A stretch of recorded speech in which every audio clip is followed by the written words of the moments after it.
विमल बहुत परेशान था। उसे समझ नहीं आ रहा था कि वह इस परिस्थिति से कैसे निपटे।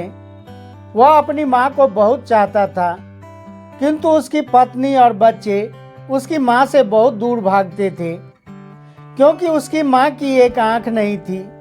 साथ ही उसकी कमर भी 90 डिग्री के अंश पर झुक गई थी। वैसे वह अपना सब काम खुद कर लेती थी, किंतु फिर भी उसकी पत्नी और बच्चों के लिए हमेशा खटकती रहती थी। विमल के बेटे अखिल ने अपनी दादी को बड़े बेरुखी से कहा, दादी, आप ऊपर के कमरे में चले जाओ, मेरे दोस्त लोग आ रहे हैं। तब विमल की माँ ने बहुत प्यार से कहा, पर बेटा, मैं तो यहाँ बहुत दूर बैठी हूँ। इस पर अखिल ने जोर से डांटते हुए कहा, नहीं, आप उसके सामने मत रहो, वे लोग मुझे चिढ़ाते रहते हैं। तभी विमल की पत्नी कामनी ने किचन से आवाज लगाई, क्या हुआ अखिल, क्यों चिल्ला रहे हो? इस पर अखिल ने शिकायत भरे लहजे में कहा, देखो न माँ, ये दादी यहीं ड्राइंग रूम में बैठी है और मेरे दोस्त लोग आ रहे हैं। कामनी ने बेटे का पक्ष लेते हुए कहा, माँ जी, आप ऊपर चली जाइए, क्यों हम लोगों को दूसरे के सामने शर्मिंदा करवाती हो?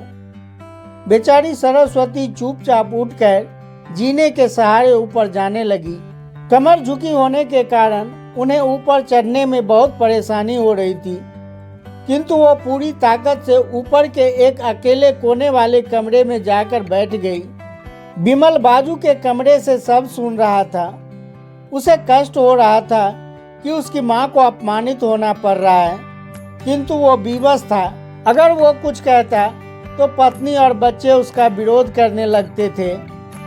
दूसरे उनके तर्क भी सही लगते थे।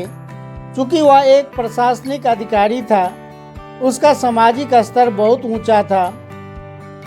उसकी ससुराल भी एक उच्च घराने में थी, अतः वह चुपचाप इस तरह हर दिन अपनी माँ को अपमानित होते देखता रहता था। रात को विमल की पत्नी ने कहा, देखो जी, अब कुछ करो। कल कलेक्टर साहब की पत्नी आई थी। माँ जी अपनी देसी धुन धारा में उससे मिली। मुझे यह बताते हुए बहुत शर्म आ रही थी कि ये मेरी सास है। मैंने कह दिया कि दूर के रिश्तेदार हैं, इलाज कराने आई है। विमल को रोना आ गया, किंतु फिर भी वह चुप रहा। उसे समझ में नहीं आ रहा था कि वह क्या करे। अपने बेटे की मना स्थिति को सरस्वती अच्छी तरह से जानती थी और बेटे को कोई कष्ट न हो, इसलिए हर बात को वह चुपचाप सहन कर लेती थी। विमल बहुत उदास रहने लगा। एक तरफ परिवार और सामाजिक स्तर पर जीने की प्रतिबद्धता थी, तो दूसरी ओर माँ। आखिर माँ से अपने बेटे की यह हालत देखी नहीं गई।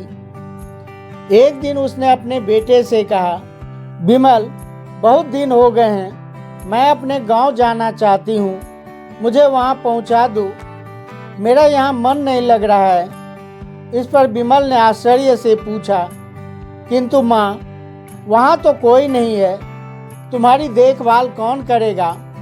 कामनी को तो जैसे मन की मुराद ही मिल गई हो। वह झट से बोल पड़ी, अरे सब गांव वाले तो हैं ना, और वो तुम्हारे मामा जी भी तो उसी गांव में रहते हैं, फिर हम सारी व्यवस्थाएं कर आएंगे। सरस्वती ने लंबी सांस लेते हुए कहा, हाँ बेटा, बहुत सही कह रही है। विमल जानता था कि गांव में माँ की देखभाल करने वाला कोई नहीं है, लेकिन अपनी पत्नी की जिद के कारण वह अपनी माँ को गांव छोड़ने पर विवश हो गया।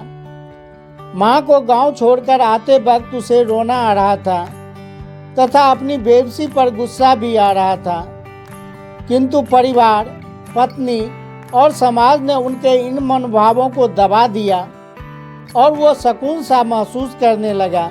कुछ दिनों के बाद उसके चाचा, जो अमेरिका में रहते थे, आने वाले थे। जब विमल बहुत छोटा था, उसके पिता जीवित थे, तब वो भारत आए थे और उसके बाद वो अब भारत आने वाले थे। पूरा परिवार और आस पड़ोस बहुत उत्साहित था। अमेरिका से विमल के डॉक्टर चाचा आ रहे थे। डॉक्टर रमेश ने जैसे ही घर में कदम रखा, सबने मिलकर बहुत उत्साह से उसका स्वागत किया। डॉक्टर रमेश ने उत्सुकतापूर्वक पूछा, क्यों विमल, भाभी नहीं दिख रही है, कहाँ है? इस पर कामनी ने सपाट लहजे में उत्तर दिया, जी वो गांव में रहती है, यहाँ उसका मन नहीं लगता है। डॉक्टर रमेश ने विमल की ओर देखा तो विमल ने अपनी आंखें झुका ली। डॉक्टर रमेश सब समझ गए। बोले, कल हम सभी लोग भाभी से मिलने गांव चलेंगे। दूसरे दिन सभी लोग गांव के घर में पहुंचे। देखा कि सरस्वती को बहुत तेज बुखार है और वह पलंग पर असहाय पड़ी है। डॉक्टर रमेश दौड़कर सरस्वती के पास गए, उनके पैर छूकर रोने लगे। सरस्वती की यह हालत उनकी कल्पना से परे थी। डॉक्टर रमेश ने विमल को लगभग डांटते हुए कहा, वाह बेटा विमल, तुमने तो माँ बाप का नाम उजागर कर दिया। अपनी माँ की ये हालत देखकर तुझे तो शर्म भी नहीं आ रही होगी। सरस्वती ने अपने बेटे का बचाव करते हुए बोली, नहीं देवर जी, विमल का इसमें कोई दोष नहीं, मैं खुद ही गांव आई थी। इस पर डॉक्टर विमल ने कहा, मुझे सब पता चल गया है भाभी, आप चुप रहो। डॉक्टर रमेश ने कामनी की ओर व्यंग से देखकर बोला, क्यों बहू, तुम्हें अपनी सास की कुरूपता पसंद नहीं? समाज में तुम्हें नीचा देखना पड़ता है ना? कामनी निरुत्तर होकर विमल को देखने लगी। फिर डॉक्टर रमेश ने विमल की तरफ देखते हुए कहा, बेटा, आज तुम जिस सामाजिक स्तर पर हो वह इन्हीं के संघर्षों की देन है। बेटा विमल, तुम्हें शायद मालूम न हो कि बचपन में जब तुम 1 साल के थे तब छत से नीचे गिरने के कारण तुम्हारी एक आंख फूट गई थी और तुम्हारी रीढ़ की हड्डी में भी समस्या आ गई थी। तब तुम्हारी इस कुरूप माँ ने अपनी एक आंख और अपना बोन मैरो तुम्हें देकर इतना सुंदर स्वरूप दिया था। कामनी बेटा, इतने सालों तक संघर्ष करके बेटे को प्रशासनिक अधिकारी बनाने वाली इस संघर्षशील औरत की तुम लोगों ने यह दशा कर दी। ईश्वर तुम्हें कभी माफ नहीं करेगा। डॉक्टर रमेश की आंखों से अश्रु जलधारा बह रही थी। डॉक्टर रमेश ने सरस्वती से कहा, भाभी, आप मेरे साथ अमेरिका जाएंगी, यहाँ इन स्वार्थी लोगों के बीच नहीं रहेंगी। विमल को काटो तो खून नहीं था। डॉक्टर रमेश जो उसके चाचा थे, उन्होंने जो राज बताया, उसके बाद तो विमल को यही लग रहा था, उससे ज्यादा पापी इंसान इस दुनिया में कोई और है ही नहीं। वह दौड़ता गया और माँ सरस्वती के कदमों से लिपट गया। माँ, मेरा अपराध अक्षम्य है, मैं जानबूझकर चुप्पी साधे रहा, आपका अपमान करवाता रहा। अब सिर्फ आप ही उस घर में मेरे साथ रहेंगी और कोई नहीं। विमल ने आग्नेय दृष्टि से अपनी पत्नी और बच्चों को देखा।